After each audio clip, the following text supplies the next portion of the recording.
Hukuman mati Paneerselvam, Kerajaan Madani harus memohon kepada Kerajaan Negara Singapura agar hukuman mati Paneerselvam ditangguhkan memandangkan kertas siasatan dibuka oleh PDRM di Malaysia berdasarkan maklumat yang diberikan.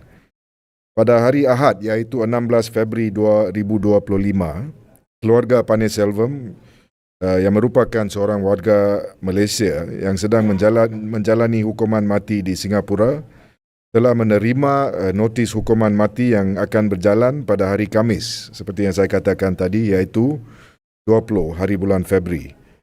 Paneerselvam yang berumur 27 tahun telah ditahan di checkpoint Woodlands, Singapura pada tahun 2014. Beliau diberikan sebuah package oleh seorang warga negara Malaysia dengan sebuah bungkusan yang dikatakan mengandungi ubatan yang perlu diserahkan kepada seorang warga Singapura apabila sampai di sana.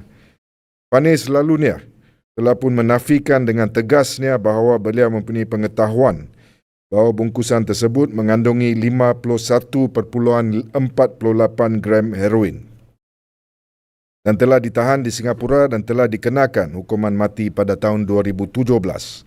Walaupun beliau telah pun memberi kerjasama dan telah memberikan maklumat yang penting seperti nama, nombor MyCard, alamat rumah dan nombor telefon warga Malaysia yang telah merekrut dan memberikan jaminan tiada barangan yang menyalahi undang-undang di dalam milikannya. Beliau juga telah pun memberikan maklumat berhubung warga Singapura yang telah digunakan oleh pihak polis Singapura untuk menahannya. Walaupun Mahkamah Tinggi Singapura memutuskan bahawa Paneerselvam didapati menghantar dadah oleh pihak pendakwa raya di Singapura bahawa tertuduh telah bekerjasama untuk memberi maklumat penting dalam siasatan kes pengedaran dadah di Singapura. Dengan segala hormatnya, kami adalah berpendapat bahawa Paneerselvam merupakan seorang keldai dadah ataupun drug mule dan tidak patut digantung mati sedangkan sindiket dadah di luar masih bebas dan barangkali sedang menyusun strategi baru untuk merekrut mangsa dari Malaysia untuk membantu mereka membawa bungkusan dadah merentas sempadan tanpa mengetahui kandungannya. Memandangkan maklumat dan kerjasama yang telah pun diberikan oleh Paneerselvam adalah mustahak dan penting dalam proses siasatan di Malaysia, maka kami merayu agar negara Singapura tidak melaksanakan hukuman mati terhadap Paneerselvam. Kami juga berharap agar Paneerselvam dibawa pulang ke Malaysia untuk meneruskan pemenjaraan beliau di Malaysia supaya beliau dapat memberi maklumat dan kerjasama dan memudahkan siasatan kes ini di Malaysia seperti yang dapat diperhatikan di negara Indonesia di mana 7 banduan hukuman mati dihantar pulang ke negara masing-masing iaitu 5 warga Australia, seorang wanita dari Filipina dan seorang lelaki dari Perancis. Kami menyokong usaha kerajaan Malaysia seperti Singapura yang memandang serius akan musibah ataupun masalah pengedaran dadah di negara dan di rantau ASEAN dan sedang giat memburu dalang sindiket dadah yang bertanggungjawab memusnahkan masyarakat dan komuniti.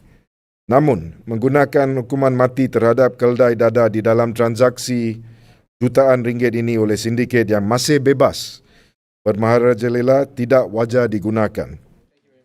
Kami sekali lagi merayu kepada kerajaan Malaysia untuk memohon agar kerajaan Singapura menangguh pelaksanaan hukuman mati terhadap Paneerselvam yang kami berpendapat merupakan seorang mangsa keadaan ataupun a victim of circumstances memandangkan siasatan telah dibuka di Malaysia berdasarkan maklumat yang telah beliau berikan terhadap individu yang telah merekrut dan memberikan satu bungkusan kepada beliau lebih 10 tahun yang lepas.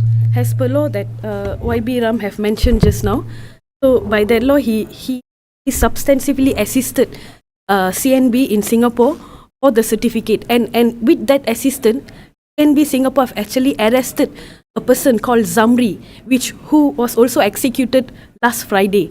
They have arrested him but denied to issue him the certificate. And knowing all this, what his mental state is that within Singapore, they deny the certificate.